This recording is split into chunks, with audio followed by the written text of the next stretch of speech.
Hi hello ನಮಸ್ಕಾರ friends, welcome back to Meghna's cooking channel. ನೀವು ನೋಡ್ತಾ ಇರೋ ರೆಸಿಪಿ ಬಂದುಬಿಟ್ಟು ಇವಾಗ ಸೂಪರ್ ಆ್ಯಂಡ್ ಸ್ಪೈಸಿಯಾಗಿರೋ ಮಶ್ರೂಮ್ ಗ್ರೇವಿ. ಈ ಗ್ರೇವಿನ ಹೇಗೆ ಮಾಡ್ಕೊಂಬರೋದು ಅಂತ ನೋಡ್ಕೊಂಬರೋಣ ಬನ್ನಿ. ಮೊದಲಿಗೆ ಸ್ಟವ್ ಆನ್ ಮಾಡಿ ಅದರ ಮೇಲೆ ಒಂದು ಪ್ಯಾನ್ ಇಡಿ. ಇವಾಗ ಒಂದು 2 ಟೇಬಲ್ ಸ್ಪೂನಷ್ಟು ಆಯಿಲ್ನ ಹಾಕಿ, ಒಂದು 2 ಪೀಸು ಚಕ್ಕೆ, ಹಾಗೆ 2 ಪೀಸು ಏಲಕ್ಕಿ, ಒಂದು 4ರಿಂದ 5 ಲವಂಗ, ಹಾಗೆ 1 ಸ್ಪೂನು ಜೀರಿಗೆ ಹಾಕಿ ಚೆನ್ನಾಗಿ ಬಾಡಿಸ್ಕೊಳ್ಳಿ. ಮಶ್ರೂಮ್ನ ತಿನ್ನೋದ್ರಿಂದ ಹೆಲ್ತ್ಗೆ ತುಂಬಾ ಬೆನಿಫಿಟ್ಸ್ ಇದ್ದಾವೆ. ಇದು ಕ್ಯಾನ್ಸರ್ ರಿಸ್ಕ್ನ ಡಿಕ್ರೀಸ್ ಮಾಡುತ್ತೆ, ಹಾಗೆ ಕೊಲೆಸ್ಟ್ರಾಲ್ ಕಡಿಮೆ ಮಾಡುತ್ತೆ, ಬ್ರೈನ್ ಹೆಲ್ತ್ನ ಚೆನ್ನಾಗಿಟ್ಟಿರುತ್ತೆ, ಹಾಗೆ ಇದರಲ್ಲಿ ವಿಟಮಿನ್ ಡಿ ಹೇರಳವಾಗಿ ಸಿಗುತ್ತೆ. ಹಾಗಾಗಿ ಮಶ್ರೂಮ್ನ ಆವಾಗವಾಗ ತಿಂತಾ ಇರಬೇಕು. ಇವಾಗ ಒಂದು ಮೀಡಿಯಮ್ ಸೈಜಲ್ಲಿರೋ 2 ಈರುಳ್ಳಿನ ಉದ್ದದಾಗಿ ಕಟ್ ಮಾಡಿಕೊಂಡು ಚೆನ್ನಾಗಿ ಬೇಯಿಸ್ಕೊಳ್ಳಿ.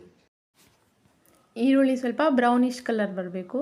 ಅದು ಬಂದಮೇಲೆ ಒಂದು 2 ಮೀಡಿಯಮ್ ಸೈಜಸ್ದು ಟೊಮೆಟೊನ ಕಟ್ ಮಾಡ್ಕೊಂಡು ಹಾಕ್ಕೊಳ್ಳಿ. ಇದು ಚೆನ್ನಾಗಿ ಬಾಡಿಸ್ಕೊಳ್ಳಿ. ಇದು ಬಾಡಿಸ್ಕೊಂಡ ನಂತರ ಒಂದು ಇಂಚಷ್ಟು ಶುಂಠಿ, ಒಂದು 2 ಹಸಿರು ಮೆಣಸಿನ್ಕಾಯಿ ಹಾಕ್ಕೊಳ್ಳಿ, ಒಂದು 10ರಿಂದ 12 ಬೆಳ್ಳುಳ್ಳಿ ಹಾಕ್ಕೊಳ್ಳಿ. ಇದನ್ನು ಎಣ್ಣೆಲಿ ಚೆನ್ನಾಗಿ ಬೇಯಿಸ್ಕೊಳ್ಳಿ. ಮಶ್ರೂಮ್ ಗ್ರೇವಿ ಇದು ಚಪಾತಿ, ದೋಸೆ, ಪೂರಿಗೆ ಸೂಪರ್ ಕಾಂಬಿನೇಷನ್ ಆಗಿರುತ್ತೆ. ಟೇಸ್ಟು ಸಖತ್ತಾಗಿರುತ್ತೆ.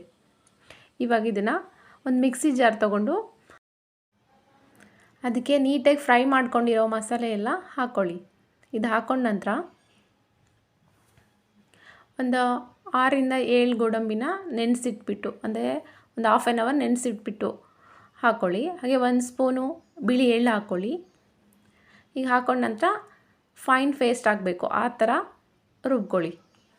ಇದು ತರಿತರಿಯಾಗಿರಬಾರ್ದು, ತುಂಬ ಸಣ್ಣಕ್ಕಾಗಬೇಕು, ಆ ಥರ ರುಬ್ಕೊಳ್ಳಿ. ಈ ಥರ ಒಂಚೂರು ತರಿತರಿಯಾಗಿರಬಾರ್ದು.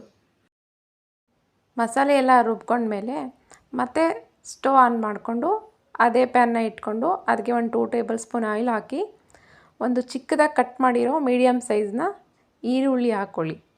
ಇದನ್ನು ಚೆನ್ನಾಗಿ ಬಾಡಿಸ್ಕೊಳ್ಳಿ. ಇದು ಬ್ರೌನ್ ಕಲರಾಗಿ ಬರಬೇಕು, ಆ ಥರ ಬಾಡಿಸ್ಕೊಳ್ಳಿ. ಈ ಥರ ಈ ಕಲರ್ ಬಂದಮೇಲೆ ಸ್ವಲ್ಪ ಅರಿಶಿನ ಪುಡಿ, ಹಾಗೆ ಸ್ವಲ್ಪ ಅಚ್ಚಕಾರದ ಪುಡಿ, ಹಾಗೆ 1 ಸ್ಪೂನು ಕೊತ್ತಂಬರಿ ಕಾಳು ಪುಡಿ ಅಂದರೆ ಧನಿಯಾ ಪುಡಿ, ಹಾಗೆ ರುಚಿಗೆ ತಕ್ಕಷ್ಟು ಉಪ್ಪು ಹಾಕ್ಕೊಂಡು ಚೆನ್ನಾಗಿ ಫ್ರೈ ಮಾಡ್ಕೊಳ್ಳಿ.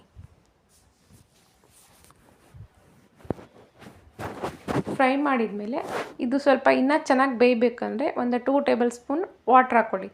ನೀರನ್ನ ಹಾಕ್ಕೊಂಡು ಮತ್ತೆ ಚೆನ್ನಾಗಿ ಬೇಯಿಸ್ಕೊಳ್ಳಿ. ಈರುಳ್ಳಿ ಎಲ್ಲ ಚೆನ್ನಾಗಿ ಬೆಂದಮೇಲೆ ಉಪ್ಪು ನೀರು ಹಾಕಿ ನೀಟಾಗಿ ತೊಳೆದಿರೋ ಮಶ್ರೂಮ್ನ ಒಂದೊಂದು ಮಶ್ರೂಮಲ್ಲಿ 2 ಪೀಸ್ ಮಾಡಿಕೊಂಡು ಹಾಕ್ಕೊಂಡು ಇದು ಚೆನ್ನಾಗಿ ಒಗ್ಗರಣೆಯಲ್ಲಿ ಬೇಯಬೇಕು, ಆ ಥರ ಬೇಯಿಸ್ಕೊಳ್ಳಿ. ಮಶ್ರೂಮ್ನ ಈಗ ನೀಟಾಗಿ ಬೇಯಿಸ್ಕೊಂಡ್ರೆ ಈರುಳ್ಳಿ, ಉಪ್ಪು, ಖಾರ ಎಲ್ಲ ನೀಟಾಗಿ ಅಂಟ್ಕೊಂಡ್ರೆ ಟೇಸ್ಟ್ ಚೆನ್ನಾಗಿ ಬರುತ್ತೆ. ಇದು ಬೇಯಿಸ್ತಾ ಲೈಟಾಗಿ ನೀರು ಬಿಟ್ಕೊಳ್ಳುತ್ತೆ. ಚೆನ್ನಾಗಿ ಬೆಂದ ನಂತರ ರುಬ್ಬಿಟ್ಟಿರೋ ಮಸಾಲೆ ಎಲ್ಲ ಹಾಕ್ಕೊಳ್ಳಿ. ಈ ಮಸಾಲೆ ಎಲ್ಲ ಹಸಿ ವಾಸನೆ ಹೋಗೋ ತನಕ ಚೆನ್ನಾಗಿ ಬೇಯಿಸ್ಕೊಳ್ಳಿ. ಮಸಾಲೆ ಮಶ್ರೂಮ್ ಜೊತೆ ಚೆನ್ನಾಗಿ ಕುದ್ದು ಬಂದರೆ ಮಶ್ರೂಮ್ ಅದನ್ನು ನೀಟಾಗಿ ಹೀರ್ಕೊಳ್ಳುತ್ತೆ. ಆವಾಗ ಮಶ್ರೂಮ್ ಸಖತ್ತಾಗಿ ಬರುತ್ತೆ. ಮಶ್ರೂಮ್ ಸ್ಮೂತಾಗಿರೋದ್ರಿಂದ ಮಸಾಲೆ ಬೇಗ ಹೀರ್ಕೊಳ್ಳೋದು ಕಡಿಮೆನೇ, ಹಾಗಾಗಿ ನೀಟಾಗಿ ಕುದಿಸ್ಬೇಕು. ಇವಾಗ ಇದೆಲ್ಲ ಕುದ್ಮೇಲೆ ಒಂದು 10 ನಿಮಿಷ ಗ್ಯಾಸ್ನ ಮೀಡಿಯಮ್ ಲೋ ಫ್ಲೇಮಲ್ಲಿ ಇಟ್ಕೊಳ್ಳಿ. ಹೀಗೆ ಒಂದು 10 ನಿಮಿಷ ಕುದಿಯಕ್ಕೆ ಬಿಡಿ. ಇದು ಚೆನ್ನಾಗಿ ಕುದ್ಮೇಲೆ ಈ ಥರ ಬರುತ್ತೆ. ಇವಾಗ ಮಶ್ರೂಮ್ ಗ್ರೇವಿ ರೆಡಿಯಾಗಿದೆ. ಈ ಗ್ರೇವಿನ ಒಂದು ಸರ್ವಿಂಗ್ ಬೌಲ್ಗೆ ಸರ್ವ್ ಮಾಡ್ಕೊಳ್ಳೋಣ. ಇವಾಗ ಈ ಗ್ರೇವಿನ ಬಿಸಿ ಬಿಸಿಯಾಗಿರೋ ಚಪಾತಿ ಇಲ್ಲ ದೋಸೆಗೆ ತಿಂತಾ ಇದ್ದರೆ ಅದ್ರ ಮಜಾನೇ ಬೇರೆ. ಹಾಗೆ ಸ್ವಲ್ಪ ಗಾರ್ನಿಷಿಗೆ ಅಂತ ಕೊತ್ತಂಬರಿ ಸೊಪ್ಪನ್ನ ಹಾಕ್ಕೊಳ್ಳಿ. ಇವಾಗ ಸೂಪರ್ ಸ್ಪೈಸಿಯಾಗಿರೋ ಮಶ್ರೂಮ್ ಗ್ರೇವಿ ರೆಡಿ.